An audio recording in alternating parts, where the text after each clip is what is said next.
गेल्या 6 महिन्यांपूर्वी पुण्यातल्या बोबदेव घाटामध्ये घडलेल्या सामूहिक बलात्कार प्रकरणानंतर कोंढवा पोलीस स्टेशन जे आहे ते चर्चेमध्ये आलेलं होतं। त्याचं कारण आहे जवळपास 6 महिने बोबदेव घाटातल्या बलात्कार प्रकरणाच्या आरोपींना शोध घेण्यासाठी पुणे पोलिसांना लागलेले होते।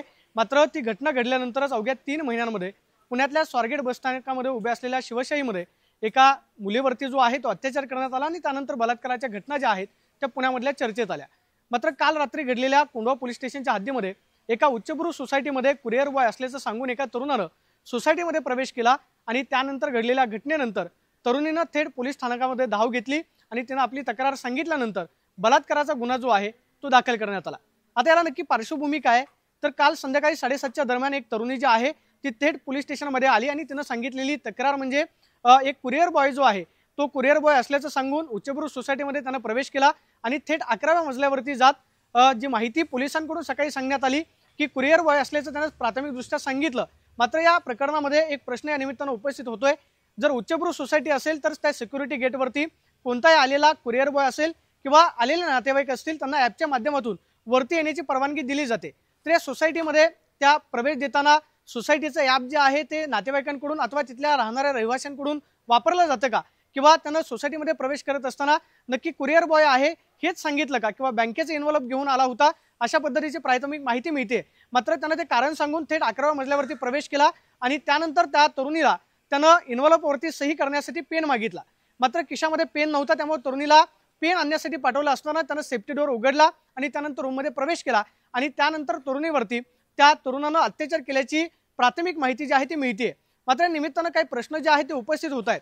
ज्यावेळेस तो तरुण त्या सोसायटीमध्ये आला आणि त्यानंतर त्यानं थेट 11व्या मजल्यावरती प्रवेश करण्याचा प्रयत्न केला, त्यानंतर मात्र त्या सोसायटीमधल्या सिक्युरिटी गार्डनं त्या तरुणाला हटकण्याचा किंवा विचारण्याचा प्रयत्न केला का किंवा जे कुरिअर ज्या तरुणीनं मागवलेलं होतं किंवा बँकेचं एन्व्हलप जे आहे ते नक्की कोणत्या कारणासाठी मागवलेलं होतं अथवा कोणत्या ॲपवरून त्या तरुणीनं हे कुरिअर जे आहे त्या तरुणाकडून मागवलेलं होतं का, या सगळ्या प्रश्नांची उत्तरं जे आहेत ते पोलीस तपासामध्ये मिळतील। मात्र कालपासून जवळपास क्राईम ब्रांचचे जवळपास 8 पथकं आणि झोनचे जवळपास 10 पथकं म्हणजे एकूण 20 पथकं जे आहेत ते आरोपीचा शोध घेत आहेत।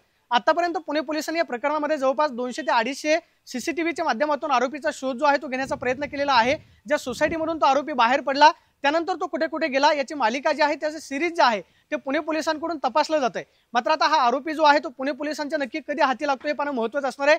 ज्या या प्रकरणामधल्या ज्या पीडितेवरती अत्याचार करण्यात आला तिच्यावरती ससून रुग्णालयामध्ये सध्या उपचार जे आहेत ते केले जात आहेत।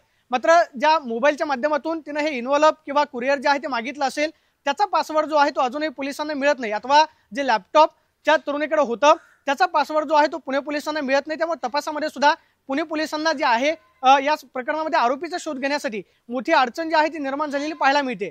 नक्की आता या तरुणीकडून तिचा मोबाईलचा असेल किंवा लॅपटॉपचा पासवर्ड जो आहे तो पोलिसांना दिला जातो का किंवा याच्या आधी काही संभाषण त्या तरुणासोबत झालेलं होतं का याची खरं तर माहिती पोलीस तपासामध्ये उघड येईल। मात्र हे प्रकरण सध्या गुंतागुंतीचं पाहायला मिळतंय। मात्र घडलेली घटना अतिशय धक्कादायक म्हणावी लागेल, कारण कुरिअर बॉय असल्याचं सांगत त्यानं सोसायटीमध्ये प्रवेश केला, 11व्या मजल्यावरती थेट गेला आणि त्यानं थेट तरुणीवरती अत्याचार करण्याचा प्रयत्न केला। आता या सगळ्या प्रकरणामध्ये पुणे पोलिसांकडून आरोपीचा शोध जो आहे तो घेतला जातोय। मात्र पुण्यातली जर आपण या प्रकरणांची मालिका पाहिली तर 6 महिन्यांपूर्वी बोबदेव घाटामध्ये सामूहिक अत्याचाराचं प्रकरण घडलेलं होतं। त्याचा 6 महिने पुणे पोलिसांना आरोपीचा शोध घेता आला नाही। त्यानंतर मात्र पुण्यातल्या स्वारगेट बसस्थानकामध्ये जी शिवशाही बस उभी होती त्या शिवशाही बसमध्ये एका तरुणीनं मुलीवरती असाच अत्याचार करण्याचा प्रयत्न केला। त्या आरोपीला शोधण्यासाठी जवळपास 98 तास जे आहे ते पुणे पोलिसांना लागलेले होते। मात्र या सोसायटीमधून बाहेर पडलेला आरोपी हा किती तासांमध्ये आता पुणे पोलिसांच्या जाळ्यामध्ये होते करत पाहणं महत्त्वाचं असणार आहे, कारण काल रात्री या तरुणीनं या संदर्भातली तक्रार जी आहे ते पुणे पोलिसांना दिलेली होती। जवळपास 24 तास उलटून गेलेले आहेत। आता या सगळ्या प्रकरणामध्ये पुणे पोलिसांकडून आरोपीचा शोध घेण्यासाठी नक्की काय काय कोणत्या साधनांचा वापर केला जातोय पाहणं महत्त्वाचं असणार आहे। जी प्राथमिक माहिती मिळते ती म्हणजे पुणे पोलिसांकडून या प्रकरणामध्ये मोबाईल डम किटचा सुद्धा वापर केला जाणार, म्हणजे त्या एरियामध्ये खरं तर ज्या एरियामध्ये घटना घडलेली आहे त्या मोबाईलच्या परिसरामध्ये किती मोबाईल ऍक्टिव्ह आहेत किंवा दुसरा आलेला जो व्यक्ती आहे इतर कोणत्या भागातून आलेला होता का त्याचा सुद्धा तपास जो आहे तो पुणे पोलिसांकडून घेतला जाईल। मात्र या सगळ्या प्रश्नांची उत्तरं जी आहेत ते पोलीस तपासामध्ये उघड होतील। मात्र जी प्राथमिक माहिती मिळते कुरिअर बॉय असल्याचं सांगून त्या तरुणीनं थेट सोसायटीमध्ये प्रवेश केला आणि तरुणीवरती अत्याचार केला। मात्र आता पोलीस तपासानंतर हा आरोपी जो आहे तो पुणे पोलिसांच्या किती तासामध्ये जाळ्यात येतो आणि या सगळ्या प्रकरणामध्ये नक्की काय माहिती समोर येते हे करता पाहणं महत्त्वाचं असणार आहे। Camera person Abhijit Piseswami, Pradeep Kapse, TV9 Marathi, Pune.